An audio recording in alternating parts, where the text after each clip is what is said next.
இந்துக்களுடைய கோவில்கள், இஸ்லாமியனுடைய மசூதி இஸ்லாமியங்கிட்ட இருக்கு, கிறிஸ்தவனுடைய சர்ச்சு கிறிஸ்தவங்கிட்ட இருக்கு.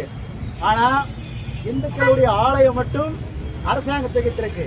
இது ஒருபோதும் ஏற்றுக்கொள்ள முடியாது. அதாவது தொடர்ந்து நம்ம சொல்றது, இது ஜனநாயக நாடு அப்படின்னு குறிப்பிட்ட தலைவர்கள் சொல்றாங்க. இது எப்படி ஜனநாயக நாடா இருக்க முடியும்? மதத்துக்கு ஒரு சட்டம் இருக்கு. ஒரு மசூதியில் இருக்கக்கூடிய வருமானம் முழுக்க முழுக்க அவங்களுடைய மதத்தை பெருக்கிறதுக்காக இஸ்லாமியன் பயன்படுத்துறான். ஒரு சர்ச்சில் வரக்கூடிய வருமானத்தை அவங்களுடைய மதத்தை பெருக்கிறதுக்காக கிறிஸ்தவம் பயன்படுத்துறான். ஆனா இந்துக்கள் கிட்ட இருக்கக்கூடிய கோவில் சொத்து, ஆலயத்துடைய பணத்தை எல்லாம் எடுத்துட்டு மற்ற மதத்துக்கு செலவு கொடுப்பது ஒருபோதும் ஏற்றுக்கொள்ள முடியாது.